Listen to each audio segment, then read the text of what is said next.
अधिकारी के व्यवहार से परेशान हुए किसान डीएम से की शिकायत। कस्बा छाता के चौमा ब्लॉक विकास खंड के ग्राम प्रधानों ने विकास खंड अधिकारी के अमानवीय व्यवहार से नाराज होकर डीएम से शिकायत की। स्थानांतरण की मांग भी की गई है। आपको बता दें कि गुरुवार की सुबह 11 बजे कस्बा छाता तहसील के चौमा ब्लॉक के प्रधानों ने जिलाधिकारी कार्यालय पहुंचकर कि नवागत आईएएस अधिकारी की कार्यशैली एवं विचारधारा प्रधानों से तालमेल नहीं खा रही है। वहीं कुर्सी पर बैठकर प्रधानों पर रौब जमा रहे हैं। यही नहीं, विकास कार्यों के नाम पर प्रतिनिधियों का उत्पीड़न भी किया जा रहा है। इससे परेशान होकर ग्राम प्रधानों ने जिलाधिकारी को ज्ञापन सौंपा और अधिकारी के स्थानांतरण की बात भी कही गई तथा एक अच्छे व कुशल अधिकारी को तैनात करने की मांग भी की गई, जिससे कि क्षेत्र में विकास हो सके, अन्यथा विकास कार्य अधूरे रह जाएंगे। हुई बातचीत में किसानों के मसीहा कहे जाने वाले कुंवर नरेंद्र सिंह ने जानकारी दी।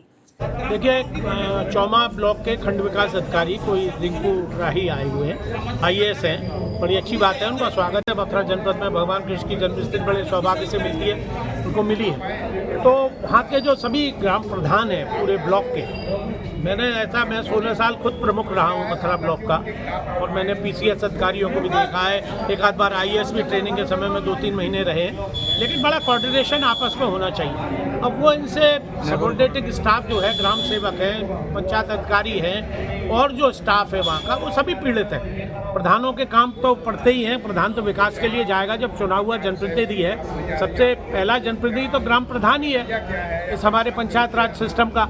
वही जब परेशान होगा, वही जब दुखी होगा, तो आप लोग कैसे किसी से काम ले सकते हैं? और आप प्यार से ले सकते हैं। गलती अगर कोई करे तो आप उसे डांट भी सकते हैं, दंड भी दे सकते हैं, ये सभी प्रावधान। लेकिन आप जबरदस्ती 2-2 बजे तक, 3-3 बजे तक काम लें उनसे, और एक्स्ट्रा काम की अगर ज़रूरत है तो एक्स्ट्रा लिया भी जाता है काम। हमने भी एक ज़माने में हमारे यहाँ 5 सूत्री कार्यक्रम था, उसमें परिवार कल्याण था, बचत था, पर्यावरण का था और 2-3 और थे। तो उन सब में हम लोगों को, मुझे तो बेस्ट रैंक मिला था मथुरा ब्लॉक, क्योंकि उस स्टाफ का सहयोग था मुझे।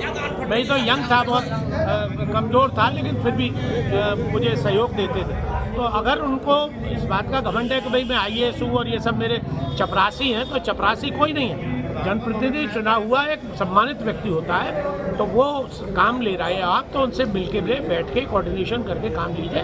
वरना यहाँ तो सारा ये आज जो ब्लॉक है वो आज उनके वहाँ से स्थानांतरण की मांग करने आया है। तो मेरी भी जिलाधिकारी से बात हुई है, तो वो ये कह रहे हैं अभी आचार संहिता लगी हुई है, क्योंकि ये चुनाव जो होने वाले हैं, तो आचार संहिता के बाद उस पर विचार किया जाए। मैंने तो उनसे कहा था भाई मथुरा हेडक्वार्टर पर बुला लीजिए, भाई आईएएस को तो मथुरा हेडक्वार्टर पर रहना चाहिए।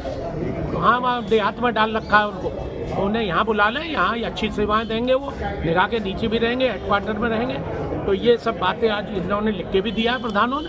तो इनसे भी वही डीएम साहब ने यही कहा है कि आचार संहिता के बाद इस पर विचार, लेकिन उनको बुला के उनको आगाह कर दिया जाएगा, डांट दिया जाएगा कि वो भविष्य में इस तरह की पुनरावृत्ति न करें। मथुरा जिला अधिकारी से आपके प्रधान जब मिले हैं तो मथुरा जिला अधिकारी ने सचिवों को फटकारा है और प्रधानों की सुनी है। नहीं, बिल्कुल सुनेंगे साहब, सैकड़ों प्रधान हैं यहाँ पूरे ब्लॉक का। चौमा बड़ा प्रतिष्ठित ब्लॉक है साहब, और वहाँ का तो विधायक मंत्री है, वहाँ की हेमा मालिनी सांसद हैं, और आपके ब्लॉक प्रमुख हैं शोभा राम जी वहाँ से, तो सभी मुख्य आदमी हैं। तो वैसे तो प्रमुख को ही आना चाहिए था इन लोगों के साथ, क्योंकि हम तो कभी भी कोई समस्या हुई थी तो हम तो साथ जाते थे।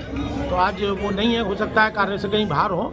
तो मेरी ये मांग है आपके चैनल के माध्यम से कि अगर या तो अपनी कार्यशैली में सुधार ले आएं जब तक आचार संहिता है, और नहीं तो उसके बाद उनका स्थानांतरण होना तय है। और हम उसके लिए, अगर नहीं मानेगा एडमिनिस्ट्रेशन, तो उसके लिए धरना प्रदर्शन और आंदोलन भी करेंगे।